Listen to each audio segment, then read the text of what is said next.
What's up, everyone? This is Two Off the Tee with the original Two Off the Tee. How about that? I'm Keith Flemming, joined by my good buddy Scott Porter. Scott's been a rough couple of days for your boy.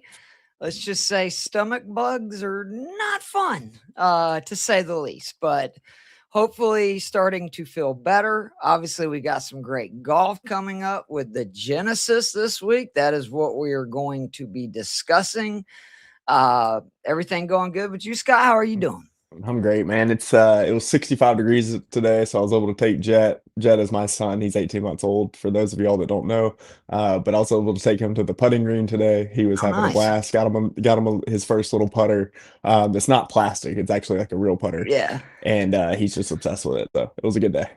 I need to get with you. I want to get Bryant at least a driver and a putter because he's like Hmm. 3.5. He'll be 4 this year. And Yeah. but I keep trying to tell my brother-in-law that we want to make sure we got equipment that ain't gonna, mess up his swing or anything. Make sure it's the right weight and Yeah. length and everything. But he's a mess, man. He's a lefty, I think. Like his dad. Oh, you're right. I didn't even think Yeah. about that. Yeah. So let's just hope that's the only part of Wes's golf game. That's right. That's right. Let your genes take over from there. But like I said, we're here to talk the Genesis. Congrats to Colin Morikawa. Congrats to Anthony Kim. Hello. Pretty cool story for him. But we're moving on. Second straight signature event. I don't understand this stuff. Last week, no cut. This week, kind of a cut. It's a 72 player field, 50 top 50 in ties, or if you're within 10 strokes of the lead. So I don't get it. I mean, I prefer a cut, but not when at the most is 20 guys. Like, what are we doing? At the most 20 guys. Yeah. There's a legit possibility. This won't happen, but there's a possibility that no one gets cut because with the 10 shot rule. No one's outside of 10 feet. Because again, over par always is the cut line here. It just always is. Still on the California swing, and we'll just get right into it. The venue this week is, in my opinion, one of the best courses in the world, man. And I'm talking about the layout is just unbelievable at Riviera Country Club. You've got, I mean, where do you want to go? Like the very first hole is the easiest hole on tour. That's not like hyperbole or what. I'm like, literally, it is the easiest hole on PGA Tour, a 500-yard, dead straight, downhill par 5. I think it literally plays like right at 4.0 or 4.1 typically each year. And then you don't get 4 or 5 holes later and you have a 200-yard par 3 with a 2-tier green. And oh, by the way, there's a giant bunker right in the middle of it, which is one of the most diabolical things I've ever seen. And then, like, what is it? I think it's 15, thanks to maniacs like Victor Hovland. You have a dogleg right that now people are just bombing it down 17 because it's a wider fairway. It is amazing how nobody was doing that. This is the 100th year, actually, since Riviera was designed and established. And this is recent, like where players have started doing this. It's like, oh, I never even thought about going that direction. Props to the event for not making that internal OB though. I hate when they do that. Like I hate when players will figure something out. They'll figure out a different angle that's better just statistically, and then the next year you come back and it's like, nope, that's internal OB now. It's like, come on, guys. Could you imagine if Rockmore, like those holes were like that? Like, there's like 4 or 5, like literally holes that run, I mean, side by side. You got to have your head on a swivel. That'd be the tightest course in Coweta County by far. It is tough. And actually, when it first opened, that's the way it was supposed to be. But everybody's like, screw this. And then you play with guys like Scott or Maddox. they're just bombing it down the par 5. It's actually 2 par 5s that run side by side. I mean, people are literally just hammering it down the other way because there's trees and you'd have to hit this big cut, or, I can just go around it. So not my game. I don't have that gear. But again, Riviera, great venue. This is a really difficult golf course, people. Like, I can't stress this enough. It is a great design where, like most, I think, good golf courses, the further you get, the tighter it gets, right? So the fairway is actually pretty wide if you're not trying to hit the ball a country mile, which we know pretty much everybody does now on the PGA Tour. So you're going to see a lot of less than drivers. That's definitely going to be a theme. The big key for me this week, and this is like, flashing red lights, people, 75% of all approaches this week are going to come from 150 plus yards. 50% are coming from 150 to 200.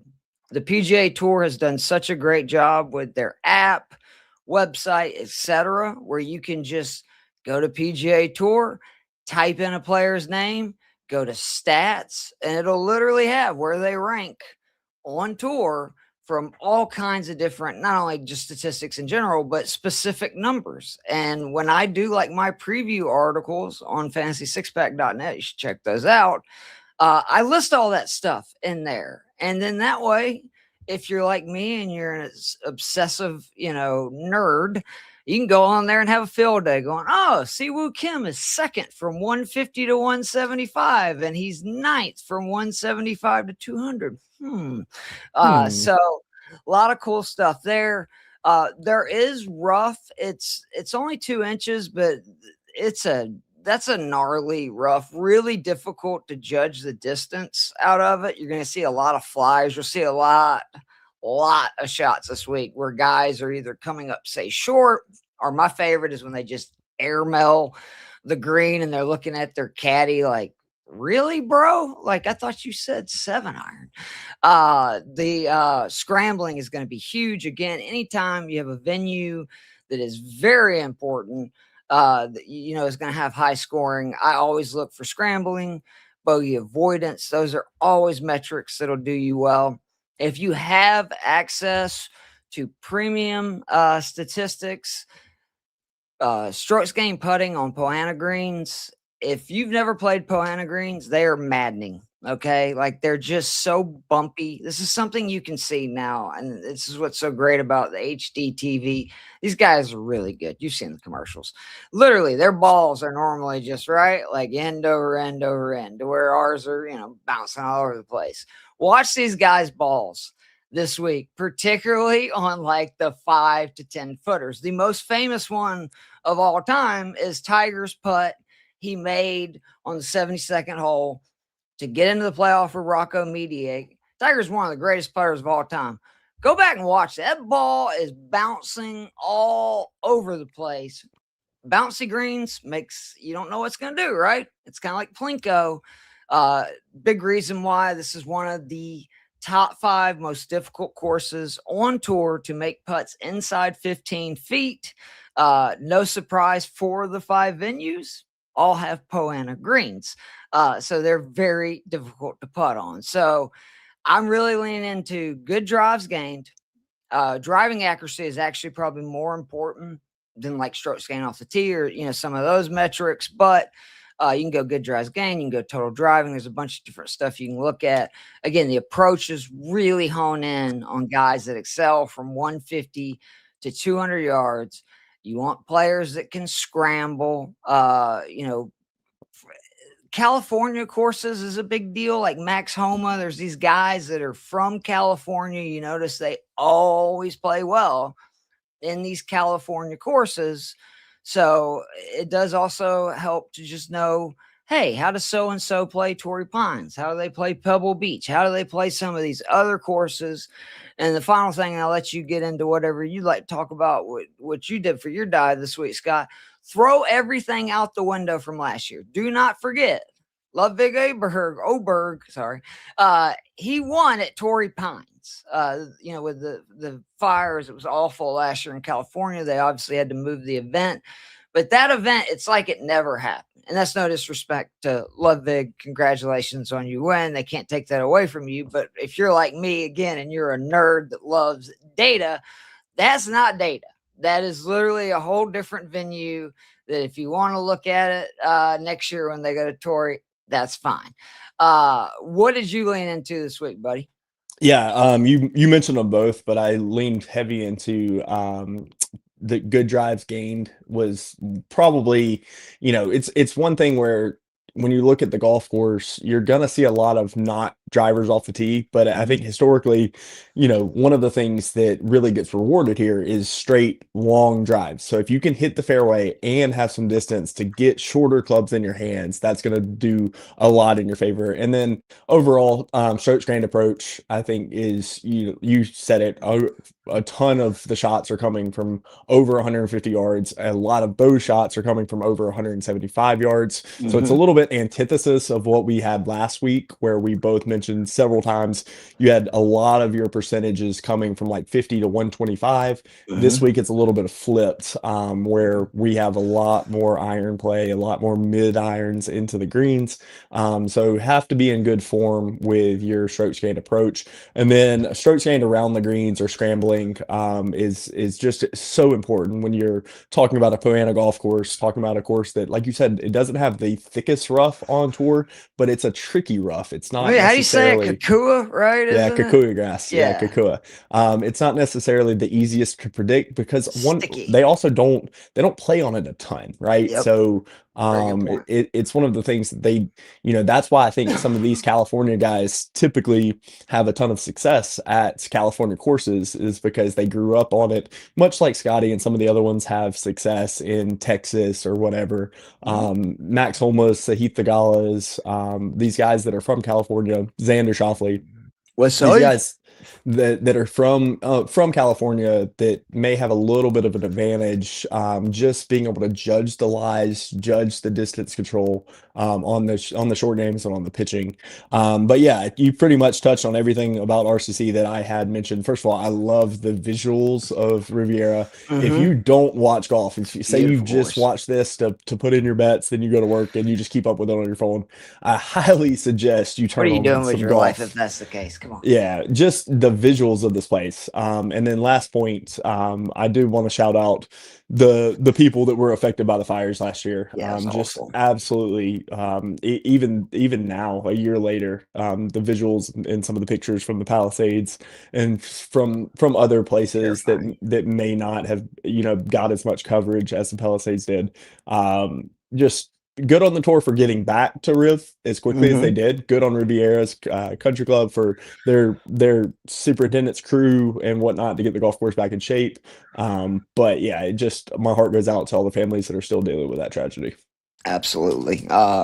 We all know I have quite a few bones that I like to pick with the PGA Tour, but from a philanthropic side, there's few organizations, especially in like the sporting business world, that give more, including huge thanks to the Tour Championship, who recently gave $25,000 to Alfred Tup Holmes Golf Course, one of our 4 City of Atlanta courses. We're doing an exhibit to Tup Holmes, who actually desegregated golf in the United States, and very few people know that. But I'm glad that we're, going to be getting him the recognition he deserves. And again, we really appreciate the PGA Tour for that. We do not receive any tax dollars if you live in the city of Atlanta and play our golf courses. We operate completely off the revenue that we generate.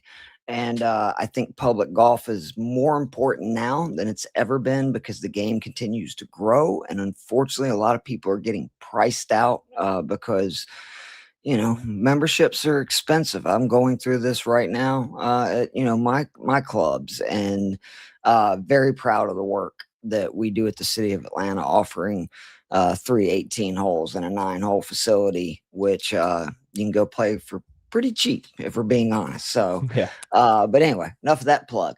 What's you want to do? DFS? You want to do betting? Where do we want to start here, Brian? Let's do DFS.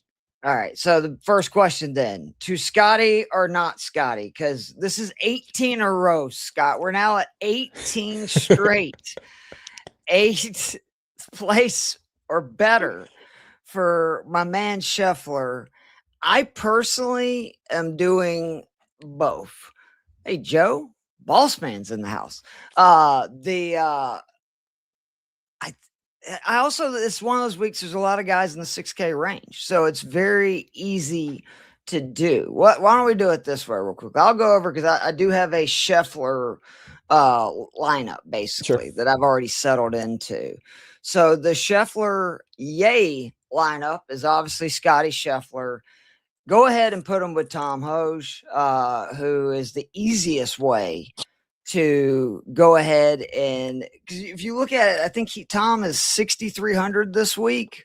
So now you're talking about 20,600 for Scheffler and Hoge. And let's be honest, like there's plenty of weeks that I'll have two guys that are in the 10K range in my lineup. Hoge is just exactly what you want for this kind of golf course. And what I mean by that is he has an unbelievable track record.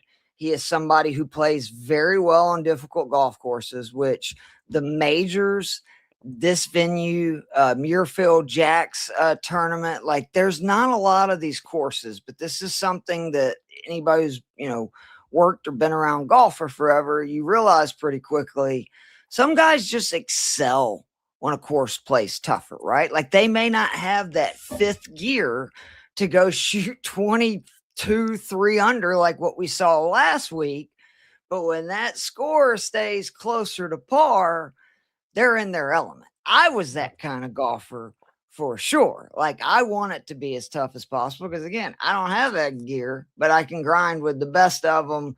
And just for reference, Hoge has finished 8th and 14th the last two times that he played in this event. So that's 2/6 of the lineup. Then we got a little bit more. I do really like, I think you kind of got me onto this young man. That's Pearson Coody, who I got to admit, this is another tournament. He's 7,300 where was not expecting to play him, was not thinking that he would be somebody that I would be using.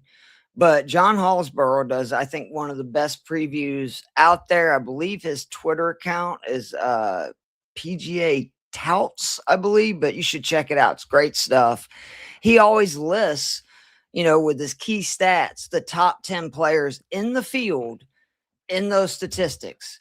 Good drives gain percentage. There's Coody. Approaches from 150 to 200 yards. There's Coody. Putting on Poana greens. Coody. Scrambling. Coody. So sign me up, man. And like I said, he is very inexpensive compared to what you got with a lot of other people. The only other player that is above 7K in my lineup is McIntyre. He is somebody who I just think he's going to thrive on this course. He's never played here. There's always a little bit of concern when you have somebody that's never played a venue, but Robert McIntyre excels. And actually, I lied. I forgot there is one more expensive guy in that lineup. But again, I think McIntyre should play very well here. He typically thrives on difficult golf courses. He is great from that 150, 200. And the big thing, again, the bogey avoidance scrambling, which this is not going to be a tournament. That's a scoring fest. Then hello, Tony Finau. Can we say welcome back to the world? This is a venue that Tony has had a lot of success. We just saw somebody in Colin Morikawa go out last week, right? Get his first victory in almost 3 years.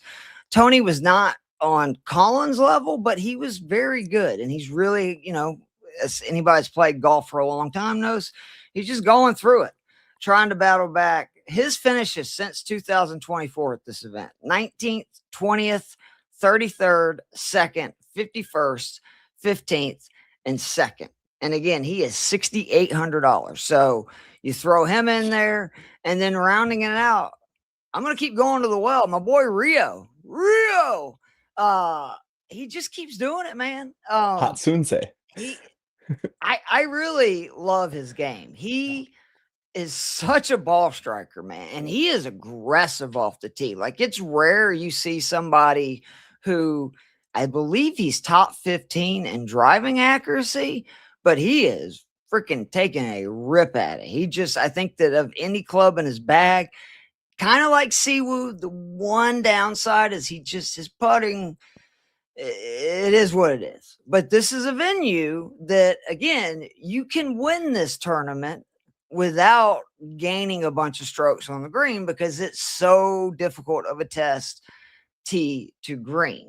There's some other guys I want to get into, but I wanted to, just one real quick so everybody knows that lineup again. So that is Scheffler, Robert McIntyre, Tom Hoge, Rio, Tony Finau, and Cootie, and that is actually $300. So do with that what you want. Take your girl on a date night, whatever. You can make some changes in your lineup, but give me some of your DFS guys, Scott.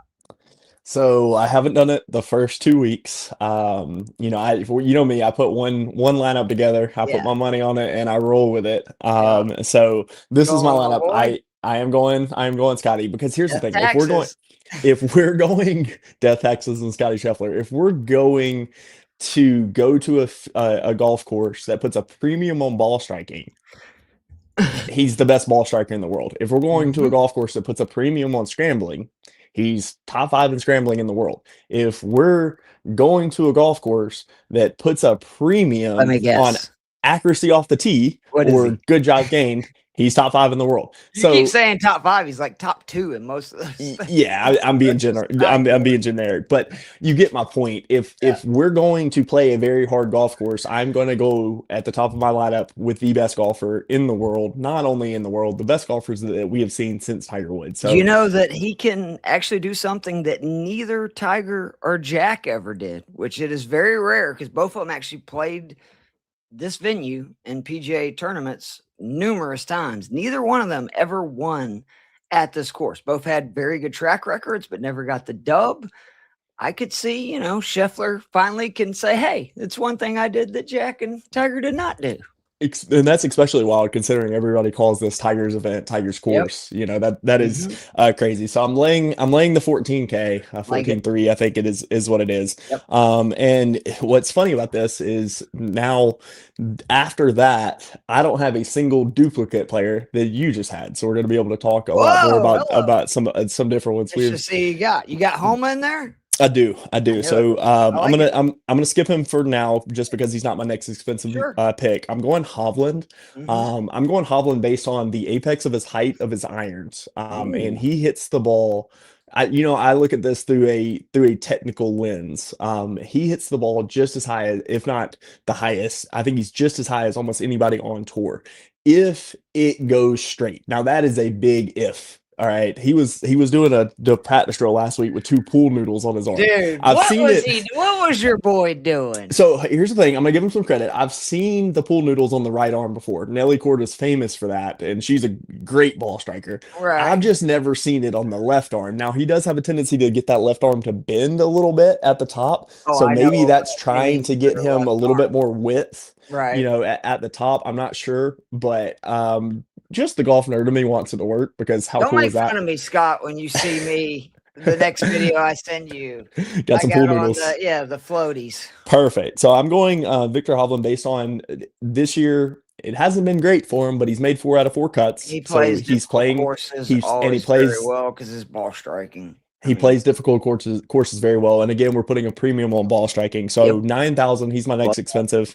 Then I'm going Homa. So that we have a pretty significant jump down. Now I'm going Homa based on the California boy, based on the fact that he has a win here. He has another 2 here. He is, obviously we've talked in the past about him not having the best last 2 years coming into this year, but he seems to be trending. He seems to be, Let me back this up for you. Since 2024, his results at this event: 16th, 2nd, 10th, 1st, 5th. I think he likes this venue. There you go. Yeah. So I'm going based on previous success here at Riv. It's his home course or home-ish course. He's very comfortable here.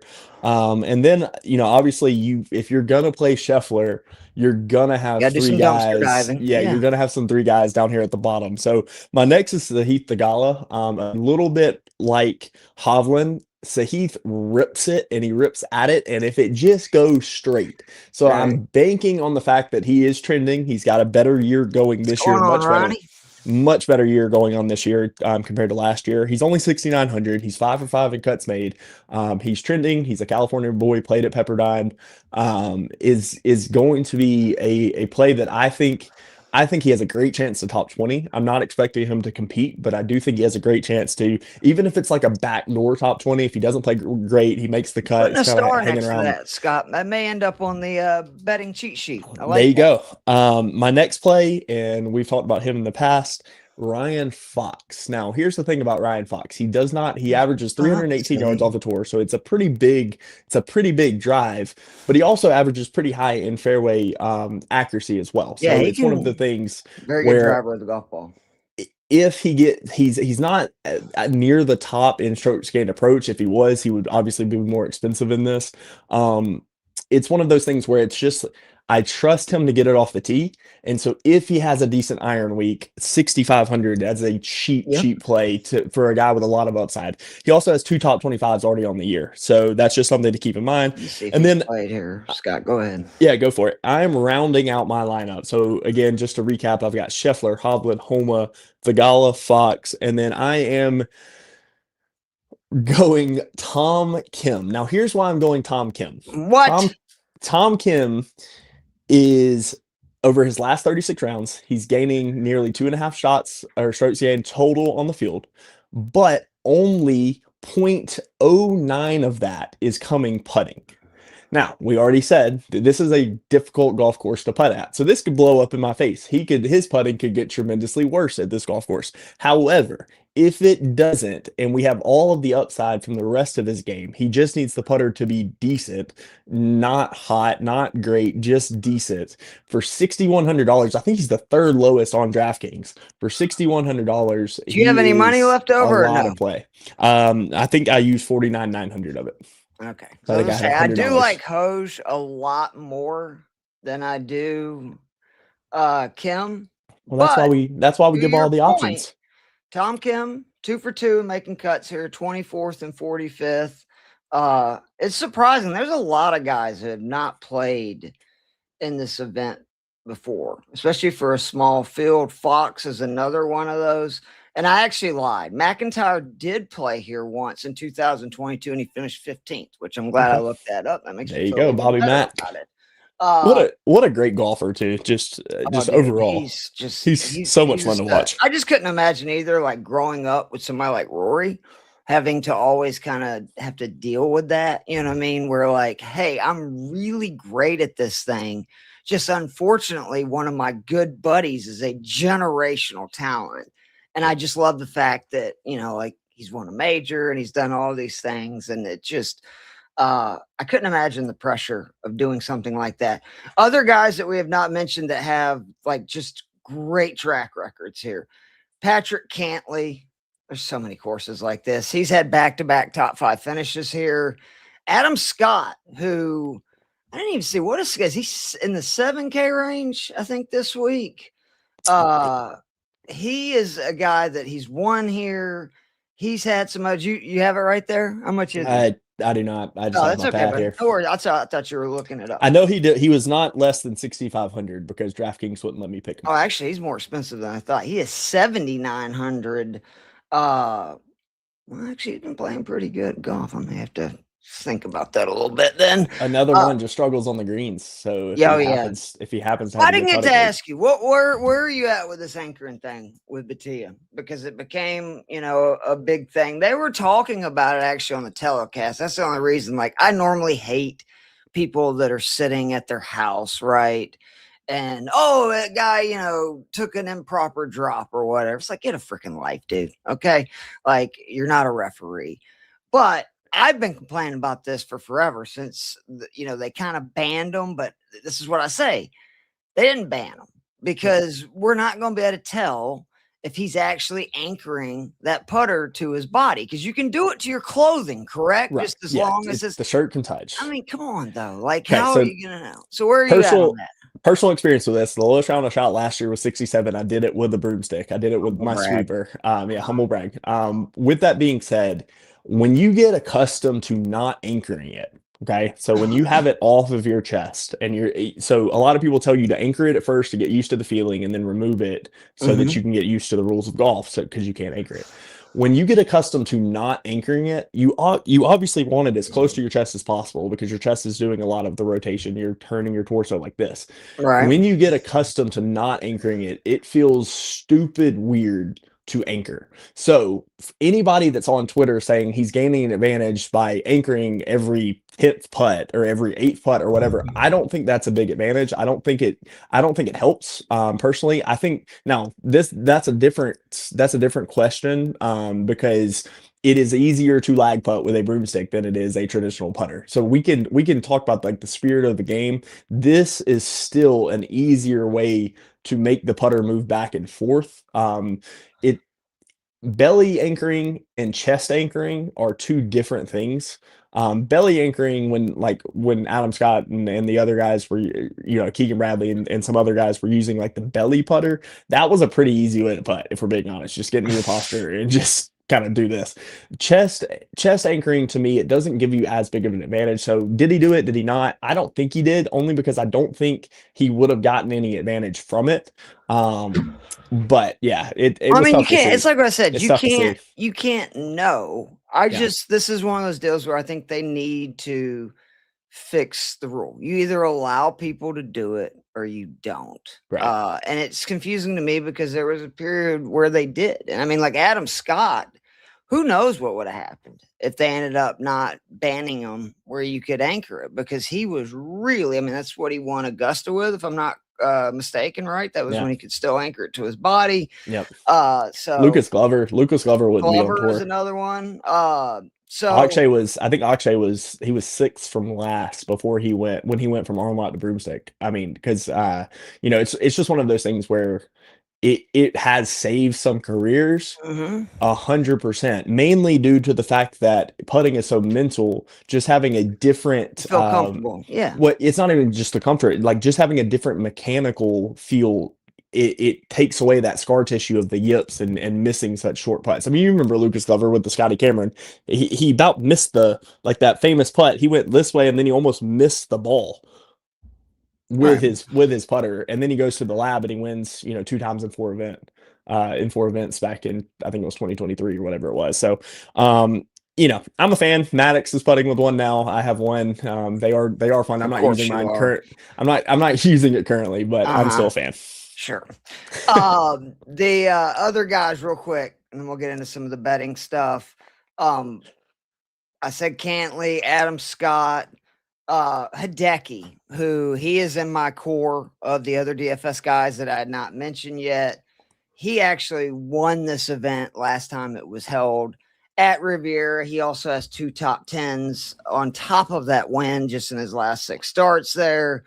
You mentioned Victor Hovland. He's got 2 top 5s, finished no worse than 20th in his 4 starts here. Cam Young, who I'm kind of surprised neither one of us said anything about him. This is a Cam Young golf course. He's looked a little shaky out of the gates this year, which is really disappointing. I can't remember if it was with you or with Andrew that I was talking about that.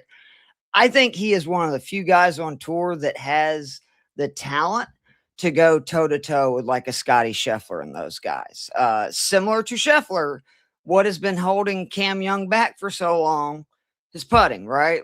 But Scheffler not only had the improvement, it wasn't like a flash in a pan or a hot streak. It has sustained, right? Like now we're going almost 2 years where he's a good putter. Yeah. To where Cam last year, unbelievable putting year. No surprise. He finally won an event.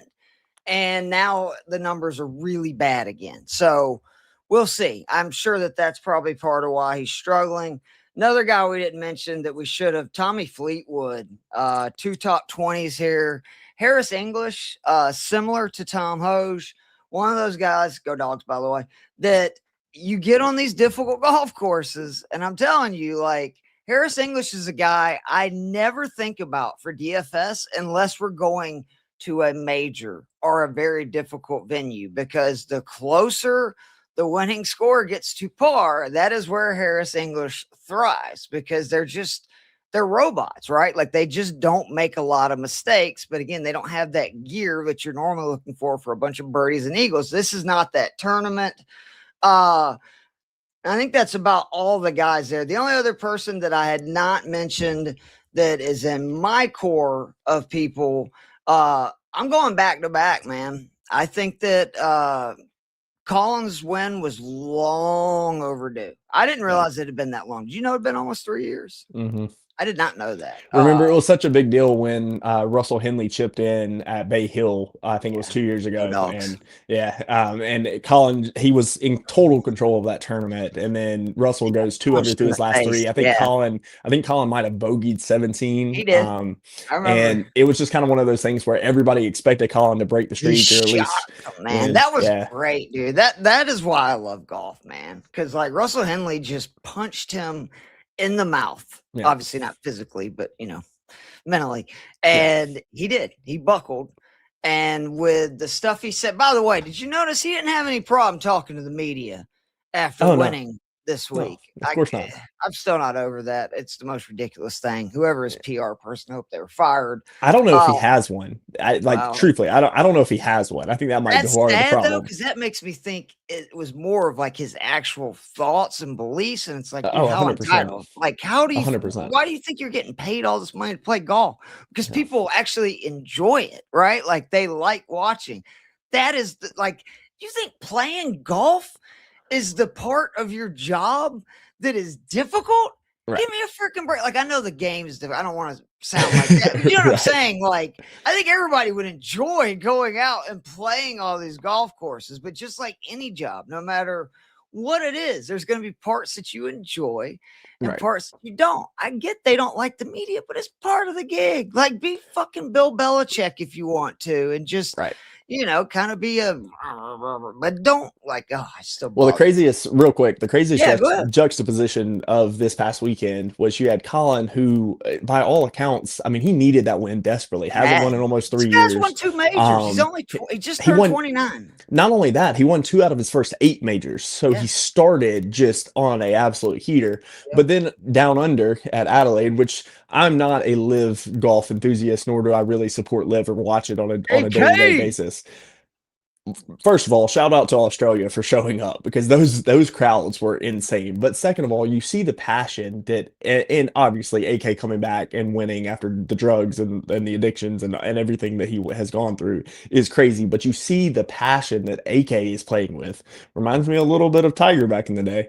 Versus, you're probably too young to remember. 2009 Anthony Kim. I don't really remember. That's what a lot of people, and again, not Tiger the golfer, even though he was that dude. Everybody thought he was going to be the next guy, but that was, he was very emphatic and fist pumping and all that, and you didn't see a lot of that at that time. Side note, I know we got to get into the betting. How awesome would it be if Augusta National, if he top fives in another live event leading into the Masters?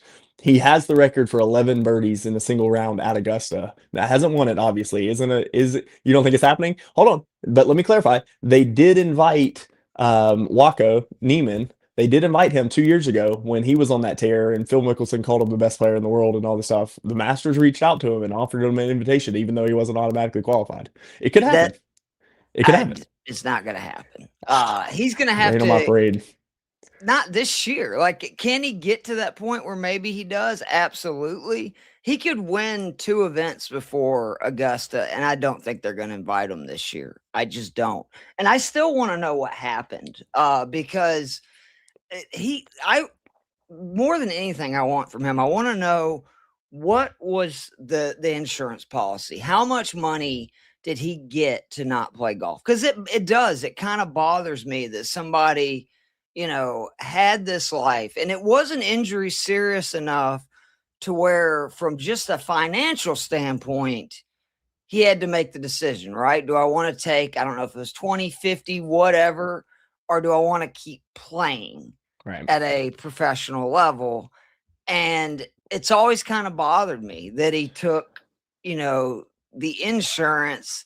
Obviously, he wasn't ecstatic about that because I think that's what led to the drug issues and everything else, right? Well, so one thing, he just started a YouTube channel, so he's answering a lot of these questions on his personal YouTube channel. If you listen to him and watch his videos, one of the things that I don't think people then realized was how much he was struggling with a drug addiction while he was playing on the PGA Tour. He said in his most recent video that he was going in between holes, like every 3 or 4 holes, going to the porta potty and doing drugs while he was playing in major championships. So I think one of the things that people talked about the insurance money and him stepping away because of the wrist injury and because of, or excuse me, was it the Achilles? I think it was the Achilles injury and all of the stuff. So he had some injuries that were plaguing him, but he also probably, and I don't think it obviously took a decade for him to get clean, but I think it was also one of the things is like, this isn't sustainable for me to be doing drugs. Much like my friend Willie Wilcox, he has a very similar story being out on tour, and then Sunjay M's caddy now. But doing drugs on a regular basis on the PGA Tour has to be a wild, wild lifestyle to live. So there was probably a little bit of both there in that story. Again, crazy. No offense, I don't want to hear your YouTube page. Like, I know people, everything is in front of my phone. That's not the way to tell a story. Like, write a book. Friggin' no, talk to a journalist. Like, there are people out there that are not going to allow you to fit the narrative, right? Like, where's Alan Shipneck when we need him? Yeah. Like, I mean, I'm serious. Like, I want, him to actually be questioned. I'm not saying it's not genuine. I'm very happy that he won, and I'm very happy that he's sober.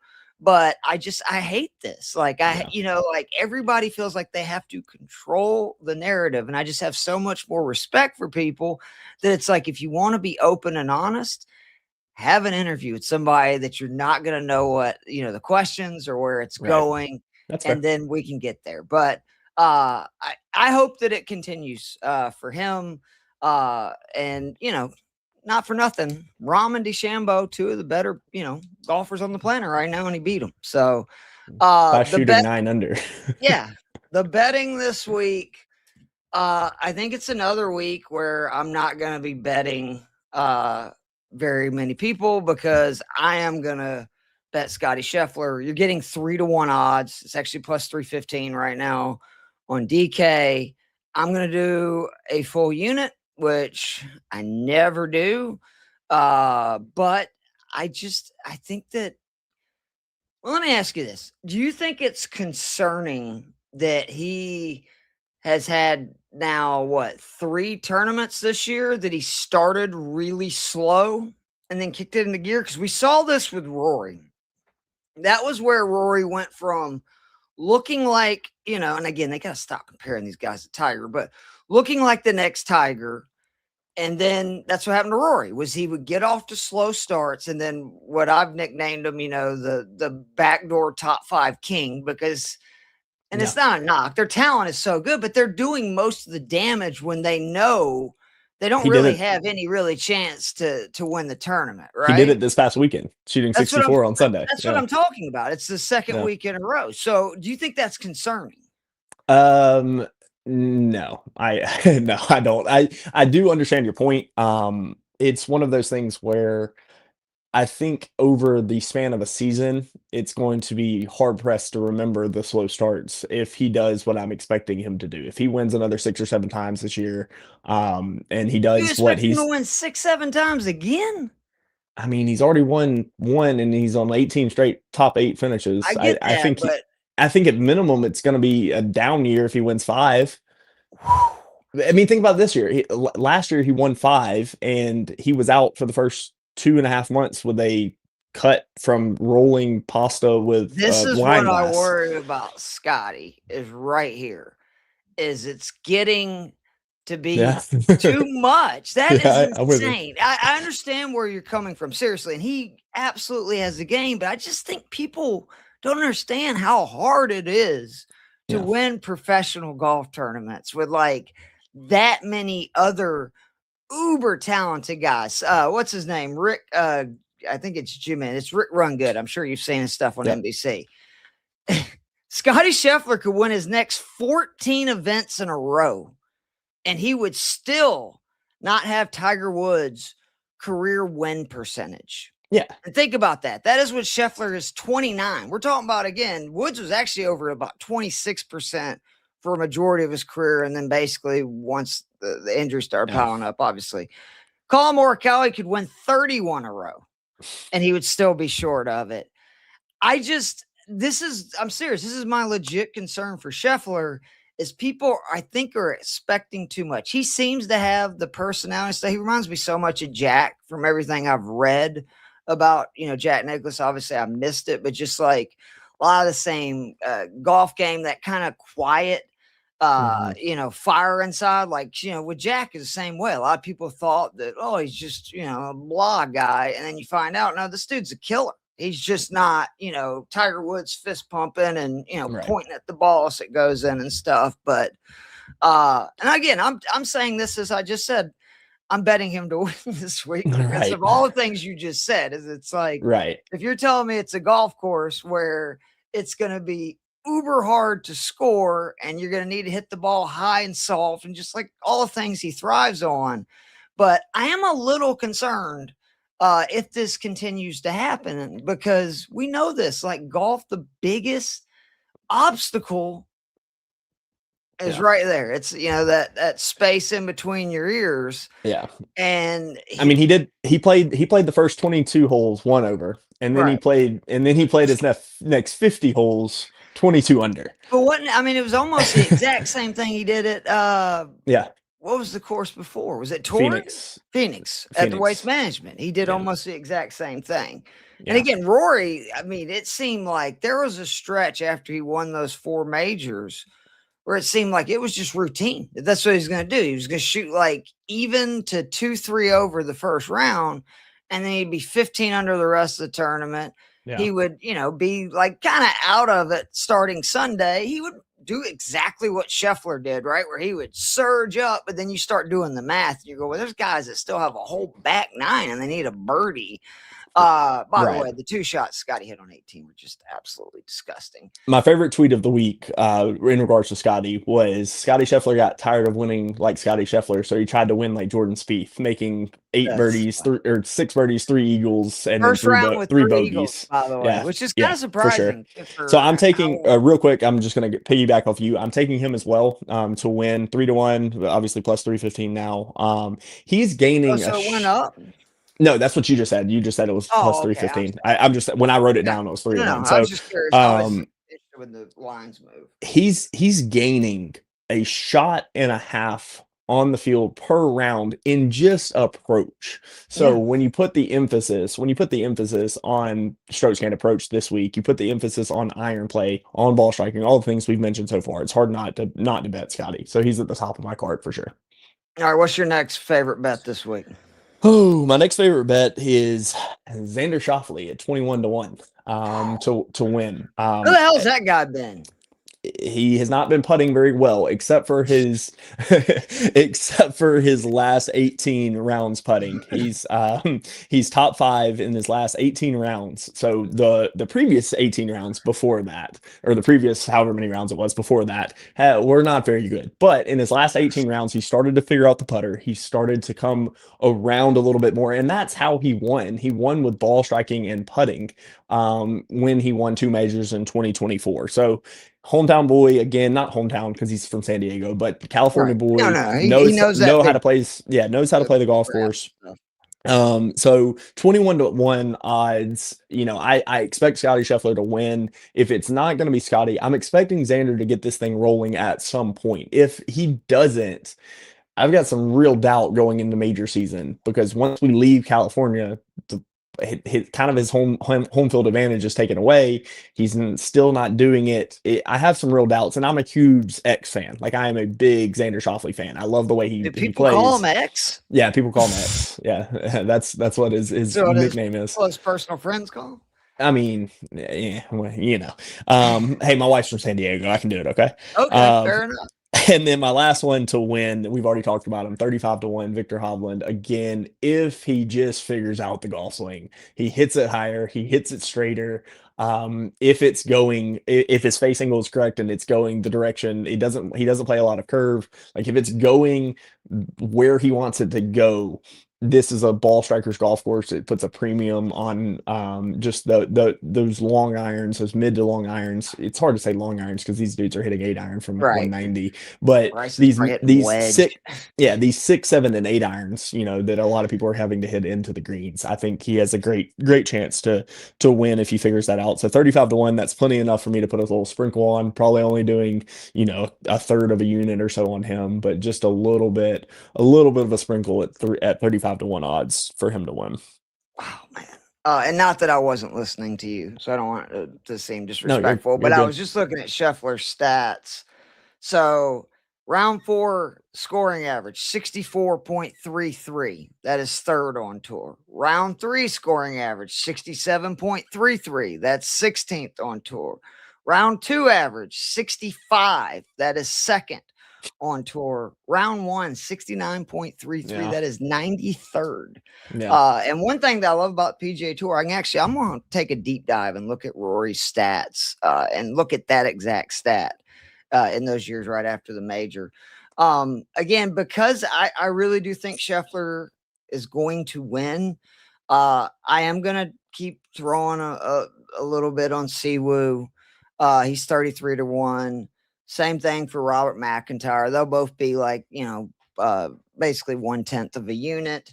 And I keep going back and forth if I want to do any other players. You've got me so into this freaking Cootie dude. I'm thinking about throwing. He's 66-1. I just didn't know his numbers are so good. He is just a machine, and it's kind of like with Jake Knapp that when I first, who by the way is a California dude, probably should have mentioned, he obviously showed last week he felt very comfortable at Pebble. He's technically never played this venue, but I know he's played this venue plenty of time from being out there. But like Knapp, you think it's all, bomb drives and birdies and stuff, but Cootie, very much like Knapp, very good on and around the greens, which for sure. That is such a huge thing. Like he's actually right now, I think top 20 in bogey avoidance and scrambling. And then some of the bets that I like, Shane Lowry at plus 970 to top 5 and plus 410 to top 10. Sign me up. He's played this event once. He finished top 10 in it. He is a guy that you tell me that a course is going to be difficult, I'm going, oh, I like to bet Shane Lowry. My boy Rio is plus 510 to top 10. Gotta like that. By the way, Daniel Berger is on my shit list right now. Pardon my French. He killed me last week. I had him in glowing lights everywhere. And you know how it is. I know you only do one lineup, but I usually do 5 lineups. Yeah. They're all cash, single entries. And the great Dave Eddy from Fantasy Six Pack has got me to scale down my plays, right? Because he's like, look, you're going to lose most weeks. That's the way it is. But what you want to do is maximize the weeks you win. So by doing that, you need to play a very small pool. So usually I'll play 3, 4, maybe 5 guys in a majority of my lineups. And then, you change out the 1, 2 or others. Right. He was the only freaking person I had in every lineup. And the dude finished dead last. And I'm sorry. It's just me bitching about losing money. D-Bug officially not back yet. Yeah, that's on me. Sorry if you. That's how I feel a little bit about Siwoo. Not because he's playing bad. He's not playing bad. He's playing great. But I've picked him to win outright the last 2 weeks, and has not done it. So he just can't make any putts. But that doesn't. Again, this is a venue he could do it. By the way. Why are we not just hammering the Scotty Scheffler to top 20? I know it's minus 800. It's minus a lot. I mean, yeah, but like I said, goodness gracious. You could do, it's minus 310 to top 10. It's that's what I was going to say. Straight events. Yeah, that's what I was going to say. We could have been making. Don't lay the number for 20. Lay it for 10. We could make a fortune if we would have just been doing this for forever. I love the top 20 bets. I still think that's where the most value is on tour. Sepp Straka is plus 126 to top 20. This is a Sepp Straka golf course. Again, Shane Lowry plus 162. I've been bragging about how much I love Pearson Coody this week, and I do. There is absolutely no reason they should have the exact same odds to top 20. Right. Your boy Max Homa plus 176. I might could get behind that. My boy Rio is 2-1 to top 20. I believe this Phenom Renaissance is coming. He's plus 235 to top 20. Your boy Ryan Fox is plus 285. But again, my favorite, I'm just going to keep hammering home. Tom Hoge plus 360 to top 20. You're getting almost 4-1 odds. He's finished 14th or better each of the last 2 starts here. Again, go look at his finishes at majors, etc. Anytime it's a difficult venue, he's gonna be in the mix. So I love those. Anything else you want to get into, or if not, I've got, and we'll get out of here. Go ahead, bro. I've got 2 top 5s, and we've already mentioned both of them, so they can be quick. 2 ball strikers. Bro. Who you got? I didn't know 2 ball strikers. I got Rory at plus 245 to top 5. Like you said, backdoor king. Rory. He's second in good drives gained over the last 36 rounds. And unfair. Of course, can you imagine it that far? And still hitting the fairways. It's Rory on a golf course that puts a premium on ball striking, and that's something that I'm always going to check. You also don't have to putt, like we've mentioned several times on this. Putting is almost a 50-50, just how the ball starts on your start line. So I always go away from Rory typically because of his putter.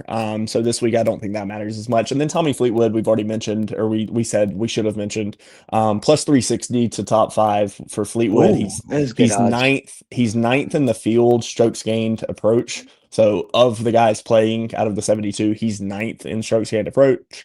And it's one of those things where he's just, to me, I doubted him a little bit last week because I hadn't seen him, like we mentioned, kind of on this side of the ocean. He's been playing really well, but I'm with you. Like sometimes it's hard to know. When but then he top 10. So it's one of those things where he played really well last week. Both looked really, good, and then, it's going to be interesting to see because they're going to do both tours pretty much all year, right? Yes. And then I've got 2 for top 10s. The first, just going on recency bias, Hideki, we've already mentioned him. He's in crazy good form. What's his odds to top 10, Scotty? His top 10, hold on, it's on a back page back here. So let's see. To top 10, Hideki is plus 170 to top 10. So almost 2-1. And then my second one is, again, recency bias. But if we're going to put a premium on somebody that hits irons, great. Colin Morikawa, who just won at Pebble. Obviously, he can roll the rock now on POA, according to last week. He has two top 6 finishes at Riviera, and he's just one of the best iron players on tour. So if I can get plus money for him to top 10 in the form that he's in, I'm going to take that. Now, one plug from last week, because we've got it before we get off the pod, we've got to mention it. My man, Bridgman, my man, Jacob Bridgman. No, I'm saying I picked him last week. He was my longest. I know. I'm just saying he was my longest odds to top 5. He was my longest odds to top 10. He was my longest odds to top 20. Now he did hit the top 10 and the top 20. Right. But man, watching that on 18 when he's sitting there one off the lead. And just watching the implosion that was hit the ball left, then hit it off the rocks, then have to go back to, a country mile. Credit for getting up and down for bogey to keep him in the top 10. But I was just watching my top 5 bet just wash away. You were in the midst of your sickness. I texted you. Welcome to the world of gambling. Oh man, I was on a high horse watching that man at the top of the leaderboard on Sunday. I've been there, bro.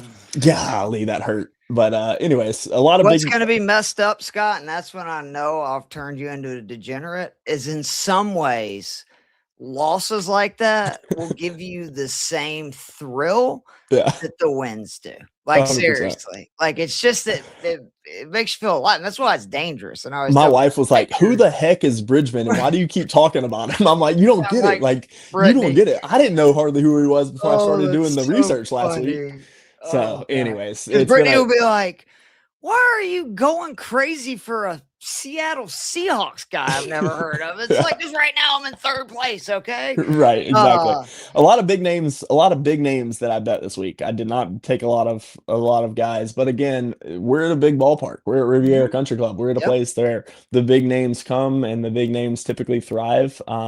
Man, watching the one thing I do appreciate about doing this podcast with you is I've always been the guy that keeps up with the PGA Tour on my phone, but I typically was either on the golf course running the gambling games at whatever country club I worked. One of the nice parts about my job now, like on Sundays, I don't start teaching till 6 p.m. So I get to watch all the golf. I teach 6 to 10 on Sunday nights. So I spend the day with Skylar and Jet, and then I virtual? go to work. No, I just have that indoor, I'm teaching indoor at Trackman. Oh, that's right. Yeah, everything's inside. So it's just one of those things where I'm enjoying the hell out of watching these events. I've watched every second of Waste, every second last week at Pebble. I'm going to watch every second this week at Riv. So you paid up for the ESPN. I did, plus? but I did that more for LSU baseball. I can get all the LSU baseball games on ESPN Unlimited as well. So double-edged sword there. But yeah. I'm glad that you got the ESPN Plus. I highly recommend it if you're a golf nerd like I am, because you do. I hate that that's what it takes to be able to see a majority of the golf. And I always point to Augusta National, which even Augusta has got to the point where they, basically for free give you where you can watch every shot. Basically for free. Well, I mean, we're all paying for it, kind of, but you know what I mean? They got more money than God, though. My dad always tells a story that when they extended the 13th tee, they ended up giving Augusta Country Club, I think it was $50 million for 0.2 acres. And my dad knows somebody on the Augusta Country Club board. And they had basically decided, they were like, we're not going to sell this. They were expecting a $5 million offer, and they got $50 million, and they were like, okay, I think we got to sell. They can renovate their whole place twice. Oh, he said, my dad said that golf course is incredible. Oh yeah, ACC is awesome. Came from those anyway. But Scott, I'm enjoying doing the show with you. I appreciate you having joined the Fantasy Six Pack family. And I know Joe said the same. I need to get you in the Discord. That's on me. But I'll get you hooked up with that. But like I said, me and Scott will be here each week. This was my Jordan flu game. Okay. Was definitely not feeling the best at the start of this day, but this has made me feel a lot better. So I appreciate you, Scott, for that. Yes, and I hope everybody's DFS lineups and betting cards slap this week, and we'll see you next week. Peace.